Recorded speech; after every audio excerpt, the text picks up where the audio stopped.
അള്ളാഹുവിന്റെ ഖുർആൻ പറഞ്ഞു, നിങ്ങൾ അള്ളാഹുവിനെ പരസ്യത്തിലും സൂക്ഷിക്കണം, നിങ്ങൾ അള്ളാഹുവിനെ രഹസ്യത്തിലും സൂക്ഷിക്കണം. നിങ്ങളൊന്ന് ചിന്തിക്കാൻ, നമുക്കെല്ലാവർക്കും പരസ്യത്തിൽ അള്ളാഹിനെ പേടിയാണ് ഇല്ലേ? നാട്ടാര് കാണുമെന്ന പേടിയാണ് മനുഷ്യന്റെ മനസ്സുകൾക്കുള്ളിൽ. അള്ളാഹു കാണുന്നു എന്നുള്ള പേടി പലപ്പോഴും നമ്മുടെ മനസ്സിനെ പിടികൂടാറില്ല. പരസ്യത്തിൽ തെറ്റ് ചെയ്യാൻ എല്ലാവർക്കും പേടിയാണ്. കാരണം എന്താണ്? കാസർഗോഡ് പരസ്യത്തിൽ തെറ്റ് ചെയ്താൽ എൻ്റെ നാടാണ്, അറിയുന്ന ആരെങ്കിലും ആൾക്കൂട്ടത്തിൻ്റെ ഇടയിൽ ഉണ്ടാവും. അറിഞ്ഞാൽ എൻ്റെ വീട്ടിലെത്തും, വീട്ടിലെത്തിയില്ലേ പള്ളിയിലെത്തും, പള്ളിയിലെത്തിയാൽ നടപടി ഉണ്ടാവും. കല്യാണം ഉറപ്പിച്ചതാണെങ്കിൽ മുടങ്ങിപ്പോകും. ഇനി കല്യാണം നടക്കാനുള്ളതാണെങ്കിൽ ഇത് പറഞ്ഞ് ആരെങ്കിലും മുടക്കും. ഇല്ലേ? ശരിയല്ലേ ഞാൻ പറഞ്ഞ ശരിയല്ലേ? അപ്പൊ എന്ത് ചെയ്യൂല? പരസ്യത്തിൽ തെറ്റു ചെയ്യൂല. ആരെ പേടിച്ചിട്ടാണ്? നാട്ടാരെ പേടിച്ചിട്ട്. അള്ളാനെ പേടിച്ചിട്ട് തെറ്റ് ചെയ്യാത്തതല്ല, നാട്ടാരെ പേടിച്ചിട്ടാണ് നമ്മൾ തെറ്റ് ചെയ്യാതെ മാറിപ്പോയത്. എന്തിനെന്നറിയോ? നാട്ടിലുള്ള ഇമേജ് നഷ്ടപ്പെട്ടു പോകും. രഹസ്യത്തിൽ നല്ലതുപോലെ തെറ്റു ചെയ്യും.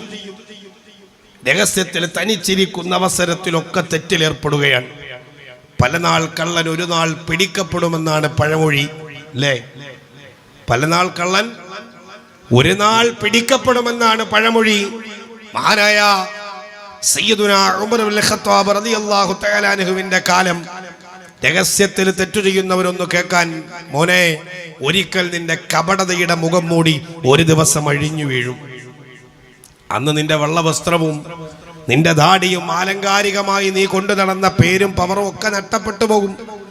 രാഷ്ട്രീയ മേഖലകളിൽ കോളിളക്കം സംഭവിച്ച പല പ്രശ്നങ്ങളും എവിടെ നിന്ന് ഉടലെടുത്തതാണ്? സ്വകാര്യ ജീവിതത്തിൽ അവരവർ വിശ്വസിക്കുന്ന ഈശ്വരനെ പേടിക്കാതെ പോയതിന്റെ ബലാണ്. എല്ലാം ഒപ്പിച്ചു വെച്ചിട്ട് ഞാനൊന്നും ചെയ്തില്ല എന്നല്ല. എല്ലാം ഒപ്പിച്ചു വെച്ചിട്ട് ഞാനൊന്നും ചെയ്തിട്ടില്ല എന്നല്ല. പരസ്യത്തിലുള്ള മാന്യതയുടെ മുഖം മൂടി രഹസ്യ ജീവിതത്തിലെ തെറ്റുകാരണം അഴിഞ്ഞു വീഴുന്നൊരു കാലം.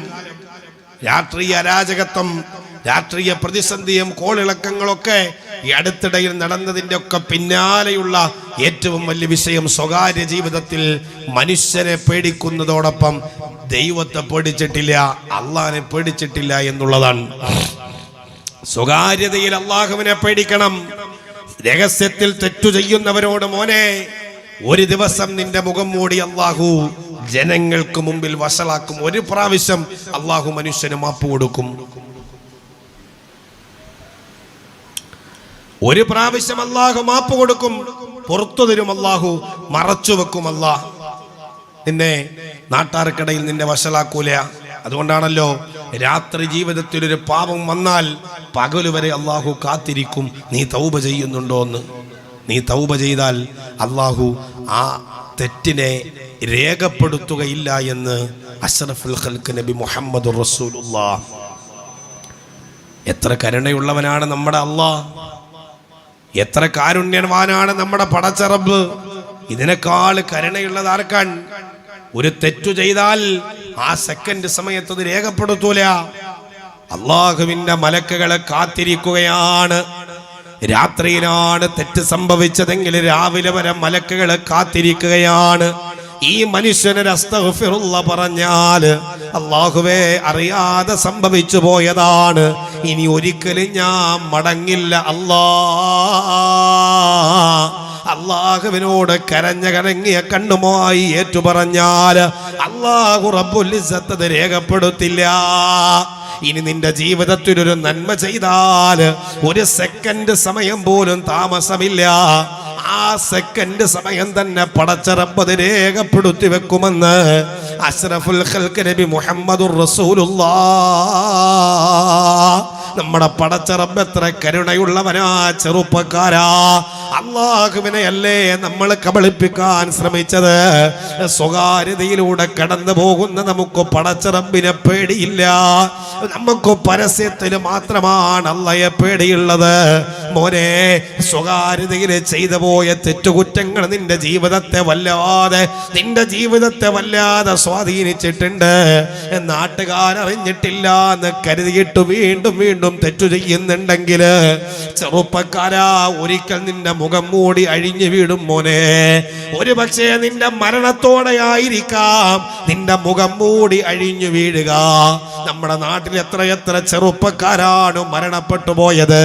വണ്ടി ആക്സിഡന്റിൽ മരണപ്പെട്ട ചെറുപ്പക്കാരുടെ ജനാസക്ക് വേണ്ടി വാട്സാപ്പ് സന്ദേശമായി പ്രാർത്ഥനകൾ അയച്ചുവിട്ട തങ്ങന്മാരുണ്ട്, ഉസ്താക്കന്മാരുണ്ട്. വൈകുന്നേരമാകുമ്പോഴാണ് ഇൻക്വസ്റ്റ് കഴിഞ്ഞിട്ട് പോസ്റ്റ്മോർട്ടം റിപ്പോർട്ട് വരുമ്പോ അവന്റെ പാൻസിനുള്ളിൽ 100 ഗ്രാം MDMA ഉണ്ട്.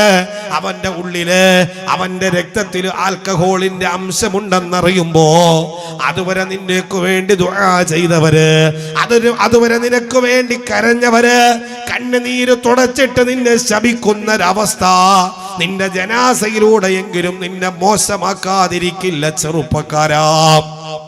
ചിന്തിക്കണം മോനെ, ഒരിക്കൽ അല്ലാഹു നിന്നെ അവഹേളിക്കില്ല. ഒരിക്കൽ ചെയ്തു പോയതിന് അള്ളാഹിനോട് ഏറ്റുപറയൂ. വീണ്ടും നിങ്ങൾ ആവർത്തിക്കല്ലേ, പടച്ച റബ്ബ് നിന്നെ പിടിക്കും മോനെ. മഹാനായ ഉമറുൽ ഫാറൂഖ് റളിയല്ലാഹു തആല അൻഹുവിന്റെ കാലഘട്ടത്തില് ഒരു കള്ളനെ കൊണ്ടുവരികയാണ് മോഷ്ടിച്ചതിന്റെ പേരില്. മഹാനായ ഉമർ തങ്ങൾ പറയുന്ന മനുഷ്യന്റെ കൈ മുറിച്ചു കളയുക. ഇസ്ലാമിന്റെ ശരീഅത്ത് അങ്ങനെയാണ്, കഷ്ടവന്റെ കൈ മുറിച്ചു കളയണമെന്നാണ്. ഉമറുൽ ഫാറൂഖ് തങ്ങളുടെ മുമ്പിൽ ഇരുന്നിട്ട് ആ മനുഷ്യൻ ഇങ്ങനെ കരയുകയാണ്, യാ അമീറുൽ മുഅ്മിനീൻ ഇന്നഹു അവ്വലു മറ, ഇതെന്റെ ആദ്യത്തെ തവണത്തെ മോശനമാണ്, പിടിക്കപ്പെട്ടു പോയതാണ്. നിങ്ങൾ എന്നെ ഉപദ്രവിക്കരുതേ, എന്റെ കൈ മുറിച്ചു കളയരുതേ, നിങ്ങൾ എന്നോട് കരുണ കാണിക്കണേന്ന് ആ മനുഷ്യൻ ഉമർ തങ്ങളുടെ മുമ്പിൽ ഇരുന്നിട്ട് കരയുകയാണ്. ഉമർ തങ്ങൾ ഒരു രവലേശം മൈൻഡ് ചെയ്തില്ലെന്നു മാത്രമല്ല, ഒരൽപ്പം പോലും വിട്ടുവീഴ്ച ചെയ്തു കൊടുത്തതുമില്ല. ഉമർ തങ്ങൾ പറഞ്ഞ മനുഷ്യന്റെ കൈ മുറിച്ചു കളയുക. ഇത് കണ്ടിട്ട് മഹാനായ അലി ഇബ്നു അബീ ത്വാലിബ് റളിയല്ലാഹു അൻഹു ഉമർ തങ്ങളുടെ ചാരത്ത് വന്നിട്ട് ചോദിച്ചു, ഉമറേ, ഒരു പ്രാവശ്യം ചെയ്ത തെറ്റിന്റെ പേരില് അള്ളാഹുവിന്റെ മുമ്പില് കരഞ്ഞ് കലങ്ങിയിട്ട് മാപ്പ് ചോദിച്ചാൽ അല്ലാഹ് പോലും പുറത്തു കൊടുക്കുമല്ലോ ഉമറേ, പിന്നെന്തിനാണ് ആ മനുഷ്യന്റെ കൈമുറിക്കാൻ നീ ഉത്തരവിട്ടത്? ഉമർ തങ്ങളും മറുപടി പറഞ്ഞില്ല. ഉമർ തങ്ങൾ തന്റെ നിലപാടിൽ ഉറച്ചു നിന്നു. ആ മനുഷ്യന്റെ കൈ മുറിക്കണമെന്ന ഉറപ്പിൽ നിന്നു. അങ്ങനെ ആ മനുഷ്യന്റെ കൈ മുറിച്ചിട്ട് സൈത്തൂൻ എണ്ണയിൽ മുക്കുകയാണ്. ആ മനുഷ്യന്റെ കൈ മുറിച്ച് കളഞ്ഞു. സഹോദരങ്ങളെ, ആ മുറിഞ്ഞ കൈയുമായിട്ട് ആ ചെറുപ്പക്കാരൻ നടന്നു നീങ്ങുമ്പോ അലിയാർ തങ്ങളും മെല്ലെ പോയിട്ട് ചോദിച്ചു, ചെറുപ്പക്കാരാ, ചെറുപ്പക്കാരാ, നിങ്ങളെ ഉമർ തങ്ങളുടെ മുമ്പിൽ നിന്നിട്ട് കരയുന്നത് ഞാൻ കണ്ടതാണ്. ഉമറേ, എന്നെ വെറുതെ വിടണേ, ഇതെന്റെ ജീവിതത്തിന്റെ ആദ്യത്തെ മോശനമാണെന്ന് നിങ്ങൾ പറഞ്ഞല്ലോ.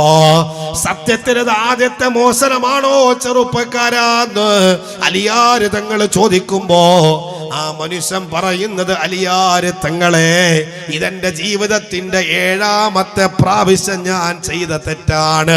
1 അല്ല 2 അല്ല 3 അല്ല 4 അല്ല 7ാമത്തെ പ്രാവശ്യമാണ് ഞാൻ ഇത് ചെയ്തത്. ചെറുപ്പക്കാരാ, 6 തവണയും അല്ലാഹു നിന്നെ പൊതിഞ്ഞു വെച്ചു. 6 തവണയും പടച്ച റബ്ബ് ജനങ്ങൾക്കിടയിൽ നിന്നെ വശരാക്കിയില്ല, നിന്നെ അവഹേളിച്ചില്ല, നിന്റെ മാനം പിച്ച് ചീന്തിയില്ല. അല്ലാഹു റബ്ബുൽ ഇസ്സത്ത് നിന്നെ പൊതിഞ്ഞു വെച്ചു മോനെ. വീണ്ടും ആ തെറ്റിലേക്ക് നിങ്ങൾ കടന്നു വരരുത്. കാരണം സ്വകാര്യതയിൽ അല്ലാഹുവിനെ സൂക്ഷിക്കാതെ പോയാ നാളെ നിന്റെ കർമ്മങ്ങൾ അല്ലാഹു വേണ്ടെന്ന് അസ്റഫുൽ ഖൽഖ് നബി മുഹമ്മദുർ റസൂലുള്ളാഹ്. എന്റെ പ്രിയമുള്ള മള്ളങ്കയിലെ ഉമ്മമാരെ, നിങ്ങൾക്കിന്ന് മുഖത്ത് നിക്കാബുണ്ട്, നിങ്ങളുടെ കയ്യിലും കാലിലും മുറകളുണ്ട്, മാന്യമായ വസ്ത്രധാരണമുണ്ട്. നിങ്ങൾക്ക് പറയാൻ കഴിയോ ഉമ്മ, സ്വകാര്യതയിലേക്ക് കടന്നു ചെന്ന നിങ്ങളുടെ പടച്ച റബ്ബിനെ നിങ്ങൾക്ക് പേടിക്കുന്നുണ്ടെന്ന് നിങ്ങൾക്ക് നിങ്ങളുടെ നെഞ്ചിലേക്ക് വിരൽ ചൂണ്ടിയിട്ട് നിങ്ങൾക്ക് പറയാൻ കഴിയോ? നാട് വിട്ടുപോയ, കാസർഗോഡ് വിട്ടുപോയ, ചെറുപ്പക്കാരാ, നിനക്ക് പടച്ചോനെ പേടിക്കാൻ കഴിയുന്നുണ്ടോ?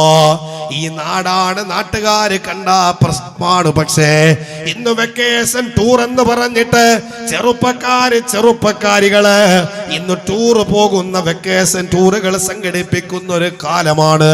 കാസർഗോഡ് വിട്ടുപോയ മംഗലാപുരമാണ്, പിന്നെ മൈസൂറാണ്, ഊട്ടിയാണ്, കൊടൈക്കനാലാണ്.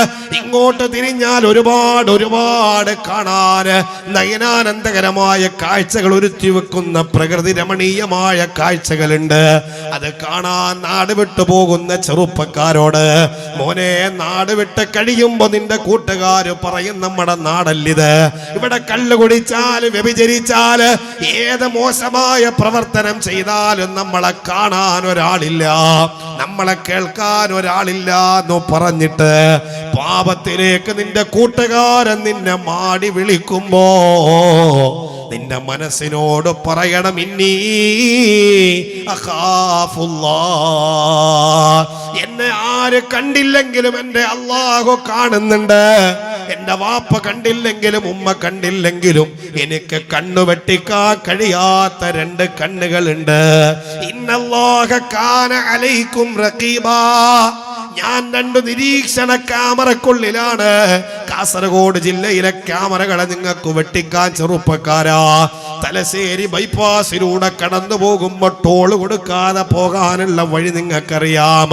എല്ലാം നിങ്ങളുടെ മുമ്പിൽ സുലഭമാണ്. പക്ഷേ ഇത് യതലഖൽ മുതലഖിയാനി അനിൽ യമീനി വ അനിശിമാലി ഖഈദ് മാ യൽഫിളു മിൻ ഖൗലിൻ ഇല്ലാ ലദൈഹി റഖീബുൻ അതീദ്. നിന്റെ രണ്ട് ചുമരുകളിൽ രണ്ട് മലക്കുകളുണ്ട്. നിന്റെ ജീവിതത്തിന്റെ അനക്കങ്ങളും അടക്കങ്ങളും ശ്വാസവും നിശ്വാസവും കൃത്യമായി രേഖപ്പെടുത്തി വെക്കുന്ന രണ്ടു മലക്കുകള്. ആ മലക്കുകൾക്ക് ഉറക്കമില്ല, ഊണില്ല. ഒരു പാപം ചെയ്യുമ്പോ അവരെ ഇറക്കി വെച്ചിട്ട് പോകാൻ കഴിയില്ല. ഒരു മലക്കിനെ പോലും നീ ചെയ്ത തെറ്റിന് സാക്ഷിയാക്കിയവനാണ് നീ. വേണ്ട മോനെ, വേണ്ട മോനെ, സ്വകാര്യ ജീവിതത്തിലേക്കൊന്ന് കടന്നു പോവണം. സ്വകാര്യ നന്മകളെ ചെയ്യണം, സ്വകാര്യ തിന്മകളെ നിങ്ങൾ ഉപേക്ഷിക്കണോ? അല്ലാഹുവിന്റെ ഖുർആൻ ആവർത്തിച്ചു പറയാ, യാ അയ്യുഹല്ലദീന ആമനുത്തഖുല്ലാഹ്, നിങ്ങൾ അല്ലാഹുവിനെ രഹസ്യത്തിൽ സൂക്ഷിക്കണേ, പരസ്യത്തിൽ സൂക്ഷിക്കണേ. മഹാനായ സൗബാൻ റളിയല്ലാഹു തആല അൻഹു പരിശുദ്ധമായ മദീനത്തുൻ നബവിയിൽ ഇരിക്കുമ്പോ അല്ലാഹുവിന്റെ റസൂൽ ഒരിക്കൽ കടന്നു വന്നിട്ട് പറയുന്നുണ്ട്, യാ സൗബാൻ, ലാ ഇലമന്ന അഖ്വാമൻ മിൻ ഉമ്മത്തി യഅതൂന യൗമൽ ഖിയാമ, എന്റെ സമുദായത്തിൽപ്പെട്ട ഒരു വിഭാഗമുണ്ടല്ലോ, നാളെ അല്ലാഹുവിന്റെ കോടതിയിലേക്ക് കടന്നു വരുന്നവരാണ്. എങ്ങനെയാണ് അവര് കടന്നു വരുന്നതെന്നറിയോ?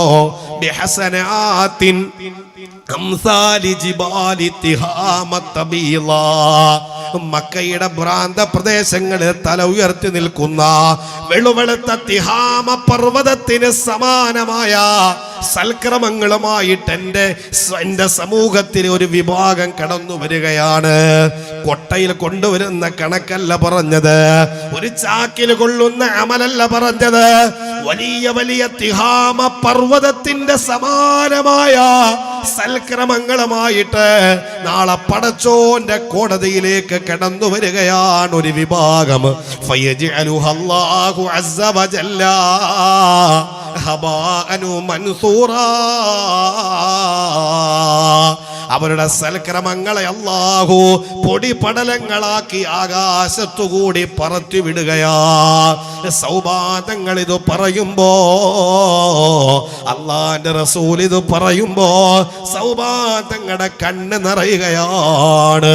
യാ റസൂലല്ലാഹ്, സിഫ്ഹും ലനാ ജല്ലിഹിം ലനാ അല്ലാ നകൂന മിൻഹും വനഹ്നു ലാ നഅലമു. അവരാരാണ് നബിയേ? ചെയ്തു പോയ കർമ്മങ്ങളെല്ലാം പടച്ച റബ്ബിന്റെ മുമ്പിലേക്ക് കടന്നു വരുമ്പോ ധൂളികളാക്കി അല്ലാഹു പറത്തി വിടുന്ന വിഭാഗം ആരാ നബിയേ? സിഫ്ഹും ലനാ ജല്ലിഹിം ലനാ അല്ലാ നകൂന മിൻഹും വനഹ്നു ലാ നഅലമു. അറിയാതെ പോലും ആ സമൂഹത്തിൽ പെട്ടുപോവാതിരിക്കാനാണ് എൻ്റെ വാപ്പമാരെ, തലനരച്ച വാപ്പമാരെ, പരസഹായമില്ലാതെ നടക്കാൻ കഴിയാത്തവരെ, ഈ പാതിരാത്രി 11 മണിക്കും ചുറുചുറുക്കോടെ അള്ളാന്റെ ദീൻ കേൾക്കാൻ നിങ്ങൾ കിടന്നു വന്നത് എന്തിനാണ്? ചെറുപ്പക്കാർക്ക് വഴുത് കേൾക്കാൻ സമയമില്ല.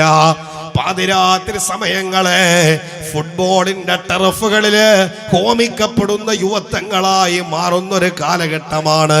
നിങ്ങൾ ഇടയ്ക്കൊക്കെ എക്സസൈസിന് കളിച്ചോ, ഞാൻ വിമർശിക്കണില്ല. ഇതൊരു തുടർക്കഥയായി പാതിരാത്രി സമയങ്ങൾ മുഴുവനും ഫുട്ബോൾ ടർഫുകളിലാണ് ഇന്ന് ഈ ഉമ്മത്തിന്റെ ചെറുപ്പക്കാരന്മാര്. സുബഹി കഴിഞ്ഞിട്ട് വീട്ടിൽ വന്ന് കിടന്ന് പകല് മൊത്തവും ഉറങ്ങുന്ന അവസ്ഥ, അതല്ലെങ്കിൽ ഉറങ്ങാത്ത അവസ്ഥ. ചെറുപ്പക്കാര് പലരും ഇന്ന് കുഴഞ്ഞു വീണ് പെട്ടെന്ന് മരിക്കുകയാണ്.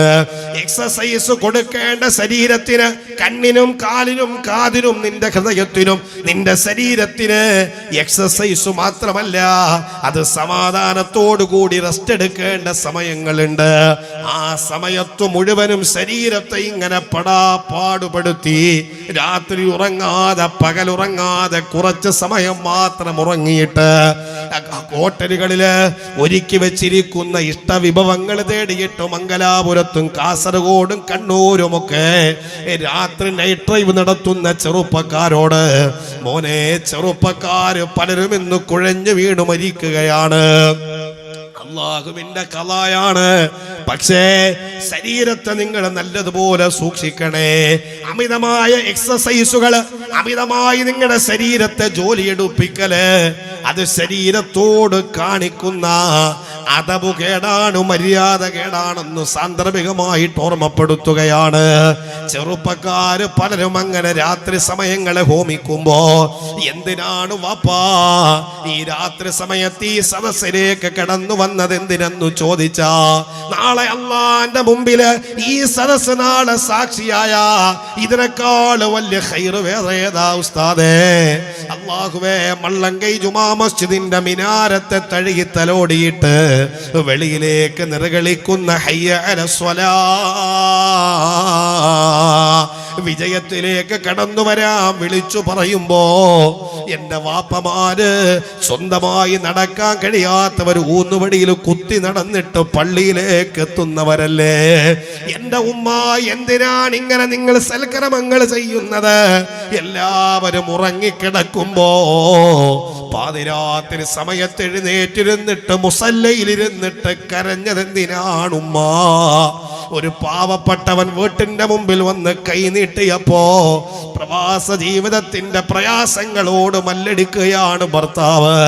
മകൻ കടന്നുപോയിട്ട് മാസങ്ങളായി ജോലിയില്ല, സാമ്പത്തികമായ ബാധ്യതകളും പ്രശ്നങ്ങളും പരാധീനതകളും അലട്ടുമ്പോ വീടിന്റെ മുമ്പ് വന്നിട്ട് കൈ നീട്ടിയവന് സന്തോഷത്തോടെ, അവന് വിശക്കുന്നവനാണെങ്കിൽ ഭക്ഷണം കൊടുത്തത് എന്തിനാണ്? പൈസ ചോദിച്ചവന്റെ കയ്യിൽ നാണയത്തൊട്ടുകൾ വെച്ചു കൊടുത്തത് എന്തിനാണ് ഉമ്മ? നാളെ പരലോകത്തിന്റെ പടച്ചറബനിക്കു പ്രതിഫലം തരണമെന്ന ആഗ്രഹത്തിലല്ലേ നിങ്ങൾ ചെയ്ത ഈ സൽക്കർമ്മങ്ങളെല്ലാം നാളെ പടച്ചറബിന്റെ മുന്നിലേക്ക് എത്തുമ്പോ ഫയജഅലുഹല്ലാഹു അസ്സ വജല്ല ഹബാഅൻ മൻസൂറാ, അല്ലാഹു പൊടിപടലങ്ങളാക്കി ആകാശത്തുകൂടി പറത്തി വിട്ടാലോ? സൗഭാഗ്യങ്ങളെ കരയുന്നു, റബ്ബേ, ഞങ്ങൾ കഷ്ടപ്പെട്ടിട്ടാണ് പടച്ച റബ്ബിന് വേണ്ടി ഇബാദത്ത് ചെയ്തത്, ഞങ്ങൾ പ്രയാസത്തിലാണ് അല്ലാഹുവിന് വേണ്ടി സ്വതക്ക കൊടുത്തത്. സഹാബത്തു സമ്പന്നതയിൽ ജീവിച്ചവരല്ല വാപ്പാ, പട്ടിണി കിടന്നപ്പോഴും അവർ അല്ലാഹുവിനെ മറന്നവരല്ല, മാറിയുടുക്കാൻ വസ്ത്രമില്ലാഞ്ഞിട്ട് പോലും അവര് പള്ളിയിലെത്താത്തവരല്ല. ദുനിയാവിൽ നമുക്ക് അനുഗ്രഹം കൂടിപ്പോയപ്പോ നമ്മൾ അല്ലാഹുവിനെ മറന്നില്ലേ? അതുകൊണ്ട് നമുക്ക് അമല് നഷ്ടപ്പെട്ടുമെന്ന് പറഞ്ഞാ കരച്ചിൽ വരൂല. അല്ലാഹുവിന്റെ റസൂലിന്റെ സഹാബി താടി രോമങ്ങളെ നനയുവോളം കരയുകയാ, യാ നബി അല്ലാഹ്, ഞങ്ങളുടെ കഷ്ടപ്പാടും ഞങ്ങളുടെ പ്രയാസങ്ങളുമൊക്കെ അല്ലാഹുവിന്റെ സ്വർഗ്ഗത്തിന് വേണ്ടിയാണ് നബിയേ. സഹാബത്തിന് വയറ് നിറച്ച് കഴിക്കാൻ ഭക്ഷണമില്ലായിരുന്നു വാപ്പാ. ആയിഷ ഉമ്മ പറയുന്നുണ്ട്, ഹബീബായ പ്രവാചകന്റെ വീട്ടിൽ 2 നേരം അടുപ്പിച്ചിട്ട് അടുപ്പ് പുകഞ്ഞിട്ടില്ല. ഹബീബിന്റെ വഫാത്ത് വരെ അള്ളാന്റെ റസൂൽ അടുപ്പിച്ച് 2 നേരം ഭക്ഷണം കഴിച്ചിട്ടില്ല. സഹാബത്ത് മെലിഞ്ഞൊട്ടിയ ശരീരമായി ജീവിക്കുമ്പോഴും പച്ചവെള്ളം കഴിച്ചിട്ട് പച്ചവെള്ളം കുടിച്ച് നോമ്പ് പിടിച്ച് പച്ചവെള്ളം കുടിച്ചു നോമ്പ് തുറക്കുമ്പോഴും സഹാബത്തിനൊരു നോമ്പും നഷ്ടപ്പെട്ടിട്ടില്ല ഉമ്മ. ഒരു വക്കത്ത് നിസ്കാരം പോലും നഷ്ടപ്പെട്ടിട്ടില്ല. നമുക്ക് ബിസിനസിന്റെ തിരക്കാണ് പള്ളിയിൽ നിന്ന് നമ്മളെ അകറ്റിയത്. നമ്മുടെ സാമ്പത്തിക പ്രതിസന്ധിയാണ് നമ്മളെ പള്ളിയിൽ നിന്ന് അകറ്റിക്കളഞ്ഞത്. അതല്ലെങ്കിൽ അല്ലാഹു തന്ന അനുഗ്രഹങ്ങള് ആസ്വദിച്ചിട്ട് പടച്ച റബ്ബിനോട് നന്ദികേട് കാണിച്ചവരാണ് നമ്മള്. അള്ളാന്റെ റസൂലിന്റെ മദീനത്തെ പള്ളിയിൽ നിസ്കരിക്കാൻ ഒരു വിഭാഗം കടന്നു വരാറുണ്ട്. അള്ളാന്റെ റസൂല് കൈകെട്ടി കഴിയുമ്പോ ആ വിഭാഗം നിസ്കാരത്തിന് ബോധം കെട്ടു വീഴുകയാണ്. ആരാണെന്നറിയോ? വഹും അസ്ഹാബു സുഫാ. അവര് സുഫയുടെ അഹിലുകാരായ സഹാബത്താണ്. അള്ളാന്റെ റസൂല് നിസ്കരിക്കാൻ കൈ കെട്ടിക്കഴിഞ്ഞാൽ ഉടനെ സഹാബത്തിൽപ്പെട്ട ഒരു വിഭാഗം ബോധം കെട്ട് നിലത്തേക്ക് വീഴുകയാണ്. മറ്റുള്ളവര് പറയും അവര് ഭ്രാന്തന്മാരാണ്, കാട്ടറബികളാണ്, കുഗ്രാമവാസികളാണ്.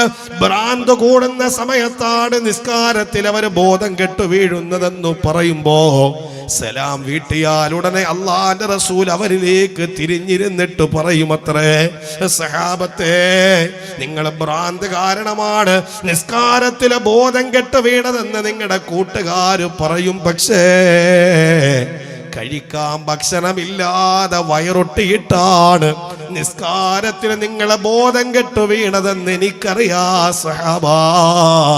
നിങ്ങൾക്ക് നാളെ അല്ലാഹു പരലോകത്ത് വെച്ചിരിക്കുന്ന പ്രതിഫലം എന്തെന്നറിഞ്ഞാം. നിങ്ങൾക്ക് നാളെ പരലോകത്ത് പടച്ച റബ്ബ് നൽകുന്ന വിഭവങ്ങളും നിങ്ങൾക്ക് നൽകുന്ന അനുഗ്രഹങ്ങൾ എത്ര വലുതാണെന്ന് നിങ്ങൾ അറിഞ്ഞ ഇതിനേക്കാൾ പട്ടിണി നിങ്ങൾ കൊതിക്കുമെന്നു നബി മുഹമ്മദുർ റസൂലുള്ളാഹ്. അത്ര കഷ്ടപ്പെട്ടിട്ടാണ് ചെറുപ്പക്കാരാ അള്ളാന്റെ റസൂലിന്റെ സഹാബത്ത് നിസ്കരിച്ചത്, നോമ്പ് പിടിച്ചത്, സ്വതക്ക കൊടുത്തത്. സൗബാനങ്ങൾ പറയുന്നു, നബിയേ സിഫ്ഹും ലനാ ജല്ലിഹിം ലനാ അല്ലാ നകൂന മിൻഹും വനഹ്നു ലാ നഅലമു. അറിയാതെ പോലും അവരിൽ പെട്ടുപോവാതിരിക്കാൻ അവരാരാണെന്ന് പറഞ്ഞതാ നബിയേ. അവരുടെ കോലം എന്താണ്, രൂപം എന്താണ്, അവരിൽ ആരിൽപ്പെട്ടവരാണ്? അല്ലാഹുവിന്റെ റസൂലിന്റെ മറുപടി, അമാ ഇന്നഹും ഇഖ്വാനുകും വമിൻ ജിൽദതികും വയഖുദൂന മിനൽ ലൈലി കമാ തഖുദൂന വലാകിന്നഹും അഖ്വാമുൻ ഇദാ ഖലൂ ബിമഹാരിമില്ലാഹി ഇൻദഹകുഹാ. സഹാബ, അവരെ തപ്പിയിട്ട് വേറെ നാട്ടിൽ നിങ്ങൾ പോവണ്ട. മള്ളം കയ്യിലിരുന്നിട്ട് ഞാനിത് പറയുമ്പോ അവരെ തപ്പിയിട്ട് നിങ്ങൾ പൊസോട്ടിലേക്ക് പോവണ്ട, നിങ്ങൾ ഉപ്പളയിൽ പോവണ്ട, കുമ്പളയിൽ പോവണ്ട, ആരിക്കാടിയിൽ പോവണ്ട. ഇവിടെ ഇരുന്ന് പറയുമ്പോ നിങ്ങളിൽ പെട്ടവര് തന്നെയാണ്, നിങ്ങളുടെ രൂപമുള്ളവരാണ്, കോലമുള്ളവരാണ്, നിങ്ങൾ നിസ്കരിച്ചതുപോലെ നിസ്കരിച്ചവരാണ്, നിങ്ങൾ വസ്ത്രം ധരിച്ചതുപോലെ വസ്ത്രം ധരിച്ചവരാണ്. പക്ഷേ അവരുടെ ജീവിതത്തിലൊരു പ്രശ്നമുണ്ട് കേട്ടോ. വലാകിന്നഹും അഖ്വാമുൻ ഇദാ ഖലൗ ബിമഹാരിമില്ലാഹി ഇൻദഹകുഹാ. അവരും അവരുടെ ശരീരവും ഒറ്റപ്പെടുന്ന സ്വകാര്യ നിമിഷങ്ങളില് ചെറുപ്പക്കാരാ, ചെറുപ്പക്കാരികളെ ചെവി തുറന്നു വെച്ചൊന്നു കേൾക്കണേ. അല്ലാഹുവിന്റെ റസൂല് പറയുന്നു, വലാകിന്നഹും അഖ്വാമുൻ ഇദാ ഖലൗ ബിമഹാരിമില്ലാഹി ഇൻദഹകുഹാ. അവരും അവരുടെ ശരീരവും ഒറ്റപ്പെടുന്ന സ്വകാര്യ നിമിഷങ്ങളുണ്ടല്ലോ, ആ സ്വകാര്യതകളിൽ അവർ അല്ലാഹുവിനെ സൂക്ഷിച്ചവരല്ല, അവരെ ഹറാമു ചെയ്തവരാണ്. പാതിരാത്രി കിടന്നുറങ്ങുമ്പോ ഇന്റർനെറ്റും ആൻഡ്രോയിഡിന്റെയും ഐഫോണിന്റെയും ആപ്പിളിന്റെയും ഒക്കെ വലിയ പ്രവർത്തനങ്ങൾ നടന്നുകൊണ്ടിരിക്കുന്ന ഒരു കാലമാണ്. ആൻഡ്രോയിഡ് അപ്ഡേഷൻ ഇങ്ങനെ കൂടി വരുന്ന ഒരു കാലമാണ് ഉമ്മ. നമ്മുടെ ചെറുപ്പക്കാരികൾ പലരും വഴിപിഴച്ചു പോകുന്നത് മൊബൈലിന്റെ കാരണമാണ്. പാതിരാത്രി വീടിന്റെ ഉള്ളിലേക്ക് കിടന്നുറങ്ങിയ വാപ്പ ഉറങ്ങിയല്ലോ, ഉമ്മ ഉറങ്ങിയല്ലോ, എന്നെ കാണാൻ ഒരാളില്ല, കേൾക്കാൻ ഒരാളില്ല. ഗൂഗിളിന്റെ അശ്ലീല സൈറ്റുകളിലൂടെ പരതുന്നവരെ, പാതിരാത്രി സമയങ്ങളില് ഇഷ്ടകാമുകനുമായി സമയം ചെലവഴിക്കുന്ന ചെറുപ്പക്കാരികളെ, എന്റെ പ്രിയമുള്ള ചെറുപ്പക്കാരാ, പർദ്ദയിട്ടിട്ട് നിനക്ക് മുഖമക്കരയും കാലുറയും കയ്യുറയും ധരിച്ച ഉമ്മമാരെ, പ്രവാസ ജീവിതത്തിൽ നിനക്ക് വേണ്ടി കഷ്ടപ്പെടുന്ന പ്രവാസിയായ നിന്റെ ഭർത്താവിനെ ചതിച്ചിട്ട് ഇന്നലെ കണ്ട കാമുകനുമായി പാതിരാത്രി സമയങ്ങളിൽ സമയം ചെലവഴിക്കുന്നവളെ, പകരം നിനക്ക് നല്ല വസ്ത്രമുണ്ട്, രൂപമുണ്ട്, കോലമുണ്ട്, എല്ലാവരും മാന്യതയുടെ മുഖം മൂടിയുള്ള പെണ്ണാണെന്ന് പറയുമ്പോ, നല്ല ചെറുപ്പക്കാരനാണെന്ന് ആളുകൾ നിന്നെ ചേർത്തിരുത്തി പറയുമ്പോ, ചെറുപ്പക്കാരെ നിങ്ങൾക്ക് പറയാൻ കഴിയോ എന്റെ സ്വകാര്യതയിൽ എനിക്ക് എന്റെ പടച്ച റബ്ബിനെ പേടിക്കാൻ കഴിഞ്ഞൂന്ന്? എനിക്ക് എന്റെ സ്വകാര്യ നിമിഷങ്ങളില് എനിക്ക് എന്റെ റബ്ബിനെ പേടിക്കാൻ കഴിഞ്ഞു എന്ന് നിങ്ങളുടെ മനസ്സ് നിങ്ങളോട് പറഞ്ഞാ നിങ്ങൾ വിജയിച്ചു. ഇനി അല്ല എന്നാണ് നിങ്ങളുടെ മനസ്സ് പറയുന്നതെങ്കില് ഫയജഅലുഹല്ലാഹു അസ്സ വജല്ല ഹബാഅൻ മൻസൂറാ. നിന്റെ നിസ്കാരം അല്ലാഹു വേണ്ട വാപ്പാ, നിന്റെ നോമ്പ് അല്ലാഹു വേണ്ട, നിന്റെ സ്വതക്ക അല്ലാഹു വേണ്ട, നിന്റെ ഒരു കർമ്മവും അല്ലാഹു വേണ്ടാന്ന് അള്ളാന്റെ റസൂൽ നബി മുഹമ്മദ് മുസ്തഫ സല്ലല്ലാഹു അലൈഹി വസല്ലമ തങ്ങൾ പറയുമ്പോ, നിങ്ങൾ അള്ളാനെ പേടിക്കണം, എല്ലാ സമയത്തും അള്ളാനെ പേടിക്കണേ. പടച്ച റബ്ബിനെ പേടിക്കുന്നവർക്ക് 2 സ്വർഗമുണ്ടെന്നാണ് അല്ലാഹ് പറഞ്ഞത്. നിസ്കരിച്ചവരും നോമ്പ് പിടിച്ചവരും ഹജ്ജ് ചെയ്തവരെല്ലാം ഒരു സ്വർഗമെന്നല്ല പറയുമ്പോ, അള്ളാഹു പറഞ്ഞത് വലിമൻ ഖാഫ മഖാമ റബ്ബിഹി ജന്നത്താൻ. എന്നെ പേടിച്ചവനാരാ അവന് 2 സ്വർഗം കൊടുക്കുമെന്നാണ് അള്ളാന്റെ ഖുർആൻ. അതുകൊണ്ട് പടച്ച റബ്ബിനെ നിങ്ങൾ സൂക്ഷിക്കണേ എന്റെ പെങ്ങളെ, പടച്ച റബ്ബിനെ നിങ്ങൾ പേടിക്കണേ. മഹാനായ സിദ്ദീഖുൽ അക്ബർ തങ്ങൾ വഫാത്തിന്റെ നേരത്ത് ഞാൻ അവസാനിപ്പിക്കുകയാണ്. മഹാനായ സിദ്ദീഖുൽ അക്ബർ റളിയല്ലാഹു തആല അൻഹു വഫാത്താവാൻ കിടക്കുകയാണ്.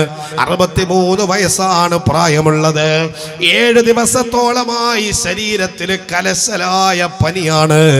അവസാനം മഹാനവറുകൾക്ക് മനസ്സിലായി ഇതെന്റെ ജീവിതത്തിന്റെ അവസാന സമയങ്ങളാണ്, ഇനി ഞാൻ ജീവിതത്തിലേക്ക് തിരിച്ചൊരു മടങ്ങി വരവില്ല എന്ന് മനസ്സിലാക്കിയപ്പോ മഹാനായ അബൂബക്കർ തങ്ങള് മനസ്സിന്റെ ഉള്ളിൽ ഉറപ്പിക്കുന്ന, ഇസ്ലാമിലെ 2ാമനായൊരു ഖലീഫ വേണമല്ലോ, ഇസ്ലാമിന്റെ അമരക്കാരനായിട്ട് 2ാമനായിട്ട് ഒരാളെ വേണമല്ലോ. അബൂബക്കറിന്റെ മനസ്സിലുള്ളത് ഉമറാണ്, സയ്യിദുനാ ഉമർ ഇബ്നുൽ ഖത്താബ്. ഒറ്റയ്ക്കൊരു തീരുമാനമെടുക്കാൻ കഴിയില്ല. ഒരു വിഭാഗം സഹാബത്തിനെ വിളിച്ചിട്ട് ചോദിച്ചു, അബൂബക്കർ തങ്ങള്, എന്റെ ഉമറിനെ പറ്റി നിങ്ങളുടെ അഭിപ്രായം എന്താണ്? എല്ലാവരും പറഞ്ഞു, കുഴപ്പമില്ല, ഒരൽപ്പം ദേശ സ്വഭാവമുണ്ട്, പരിക്ക സ്വഭാവമുള്ളവനാണ്, പരിസ സ്വഭാവമുള്ളവനാണ്.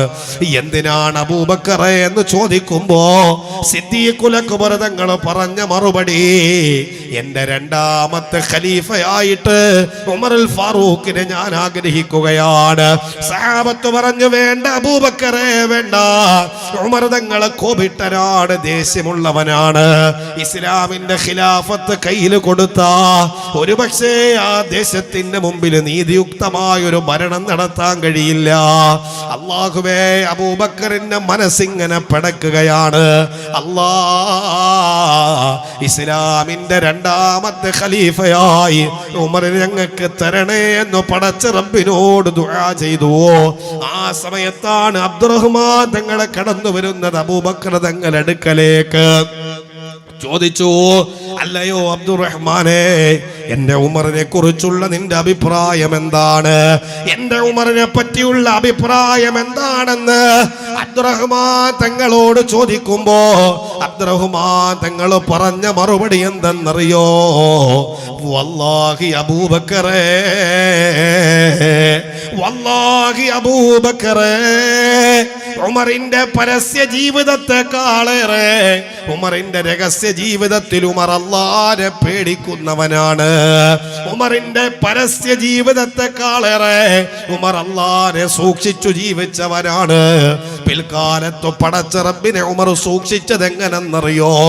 വീടിന്റെ ഉമ്മറപ്പടിയിൽ കത്തിച്ചു വെച്ച വിളക്കിലേക്ക് തന്റെ ചൂണ്ടുവിരൽ ഉമർ നീട്ടിപ്പിടിക്കുകയാണ്. ആ വിരലിലേക്ക് തീ പിടിച്ചു ചൂടാകുമ്പോ ഉമർ ആ വിളക്കിൽ നിന്ന് കൈവെളിയിലേക്ക് വലിക്കുകയാണ്. ഭൃത്യൻ ചോദിച്ചു, ഉമറേ, എന്തിനാണ് കത്തിച്ചു വെച്ച വിളക്കിലേക്ക് നിന്റെ ചൂണ്ടുവിരൽ ചൂണ്ടിയിട്ട് ചൂട് പിടിപ്പിക്കുന്നത് എന്തിനാണ്? ഉമർ പറയുന്നു, ഭൃത്യാ, ഈ ചെറിയ വിളക്കിൽ നിന്നുതിർന്നു പൊന്തുന്ന തീയ്ക്ക് പോലും ഉമറിന്റെ ഒരു വിരലിന് ആ തീയിന്റെ ചൂട് താങ്ങാൻ കഴിയണില്ല. പിന്നെ പടച്ച റബ്ബെങ്ങാനും എന്നെ നരകത്തിന്റെ തീയിലേക്ക് വലിച്ചെറിഞ്ഞ ഉമർ എങ്ങനാ സഹിക്കുന്നത്? ഉമർ എങ്ങനാ സഹിക്കുന്നത്? ഉമറിന്റെ ജനാസ കുളിപ്പിച്ച ആളുകൾ പേടിച്ചു പോയി. വാപ്പാ, അല്ലാഹുവേ, കിസ്റയുടെയും കൈസറിന്റെയും അധികാരം കൈപ്പിടിയിൽ ഒതുക്കി ഉമറിനെ ആരാണ് തല്ലി പരിക്കേൽപ്പിച്ചത്? ചാട്ടവാറ് കൊണ്ട് ഉമറിന്റെ ശരീരത്തെ പാട് കണ്ടിട്ട് സഹാബത്ത് അത്ഭുതപ്പെട്ടു പോയി.